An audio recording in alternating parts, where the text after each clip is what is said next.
గా మానిటర్ చేసి ప్రతి ఆంధ్రుడు తిరిగి వచ్చే వరకు మేము అందరం పనిచేస్తాం. కేవలం విశాఖపట్నానికి కడపకే కాదు, ప్రభుత్వం వాళ్ళ ఇంట్లో దించే బాధ్యత తీసుకుంటాం. అంటే ఎయిర్పోర్ట్లో కూడా వాళ్ళకి కావాల్సిన వాహనాలు ఏర్పాటు చేసి నేరుగా వాళ్ళ ఇంట్లో దింపే బాధ్యత కూడా మేము తీసుకుంటున్నాం. సో ఈరోజు ఆంధ్ర రాష్ట్ర ప్రభుత్వం చాలా సీరియస్గా తీసుకుని ఆంధ్రుల్ని తిరిగి తీసుకొస్తాం జరుగుతుంది. ఇంకా రాత్రి కూడా ఉంటే రియల్ టైం మేము అందరూ ఒక వాట్సాప్ గ్రూప్ కూడా ఏర్పాటు చేసుకున్నాం. మంత్రులు కూడా ఉన్నారు, గౌరవ ముఖ్యమంత్రి గారు కూడా వాట్సాప్ గ్రూప్లో ఉన్నారు.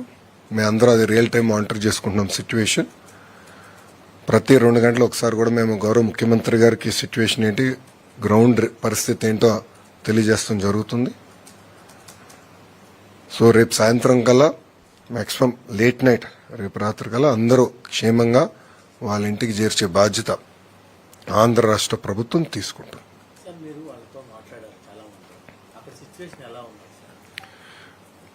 పొద్దున కొంచెం టెన్షన్గా ఉన్నారు అందరూ. ఫస్ట్ రౌండ్ మాట్లాడినప్పుడు సెకండ్ రౌండ్ మాట్లాడగల కొంచెం శాంతియుతమైన వాతావరణం నెలకొంది. ఆర్మీ వాళ్ళు కూడా వాళ్ళు చేయాల్సిన కార్యక్రమం వాళ్ళు చేస్తున్నారు.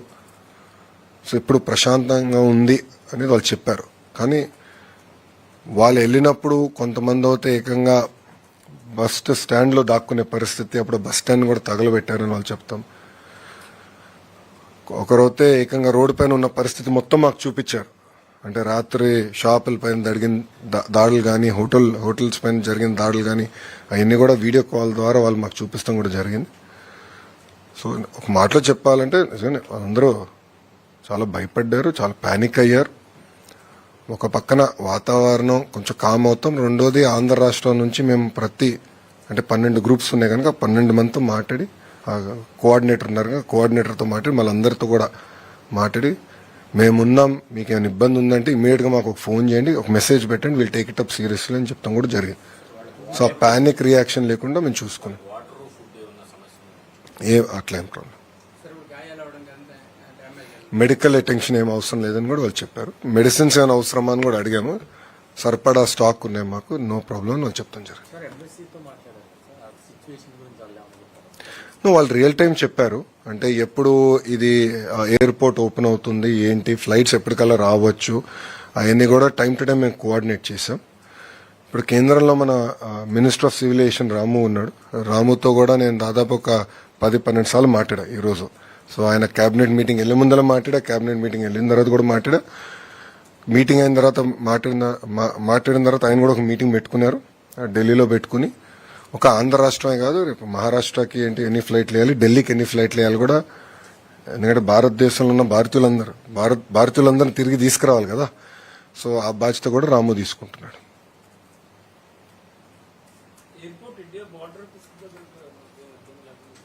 సార్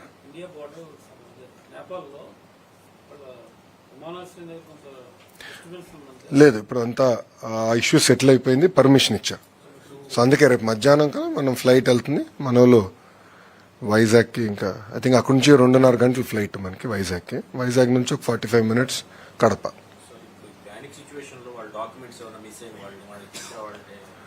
అదంతా మేము ట్రాక్ చేసుకుంటున్నాం, అదే ఇబ్బంది లేదు, మేము ట్రాక్ చేసుకుంటున్నాం. కావాలంటే కాపీస్ అని కూడా పంపిస్తాము, అలాంటి ఇబ్బంది అయితే ఏం లేదు. సో కొంతమంది పాపం వాళ్ళు బట్టలు పోగొట్టుకున్న వాళ్ళు ఉన్నారు, ఒకరిద్దరు పాస్పోర్ట్ పోయిన వాళ్ళు కూడా ఉన్నారు. అదే we are coordinating with embassy, real time మేము కోఆర్డినేట్ చేసి అవసరమైన టెంపరరీ ట్రావెల్ డాక్యుమెంట్స్ అన్ని కూడా ఏర్పాటు చేస్తాం. ఆ ప్రాబ్లం ఏం లేదు.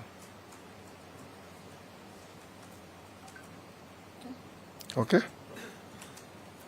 No questions.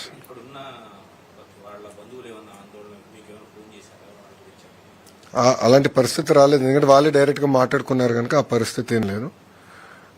వాళ్ళతో మేము మంత్రులు అందరం మాట్లాడాం కనుక వాళ్ళు కూడా హ్యాపీగా ఉన్నారు. ఎస్, ప్రభుత్వం ఉంది అని ఒక భరోసా వాళ్ళు కలిగింది. సో ఎక్కడ ప్యానిక్ అవ్వలేదు.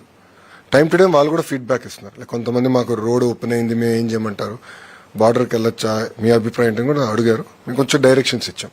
పలానా దగ్గరికి వెళ్ళిన అక్కడ ఈ వ్యక్తి ఉంటారు, రిసీవ్ చేసుకుంటారు, అటు నుంచి మేము చూసుకుంటాం, ఏర్పాట్లన్నీ చేస్తామని కూడా చెప్తాం.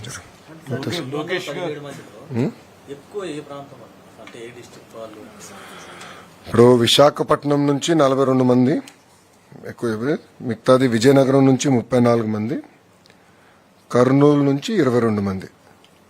మేజర్ నంబర్స్ ఇవి సార్. విజయనగరం 34 అండి, కర్నూలు 22 అండి. టాప్ 3 ఈ 3 అండి. లోకేష్ గారు కంటిన్యూస్ గా మానిటర్ చేసి ఎక్కడికెక్కడ వాళ్ళతోటి అక్కడ ఎవరైతే హెల్డప్ అయ్యారో వాళ్ళతోటి పర్సనల్ గా మాట్లాడడం వల్ల ఒక భరోసా అనేది అక్కడ వాళ్ళకి లభించింది. మెయిన్ గా కొంచెం ఇలాంటి సిచ్యువేషన్ లో ప్యానిక్ అవుతారు. ఎప్పుడైతే గవర్నమెంట్ ఆఫ్ ఆంధ్రప్రదేశ్ వెంటనే రెస్పాండ్ అయిందో అక్కడ జరిగేటువంటి అనంతపూర్లో మీటింగ్ ను కూడా ఆయన క్యాన్సిల్ చేసుకుని ఇక్కడ ఉండి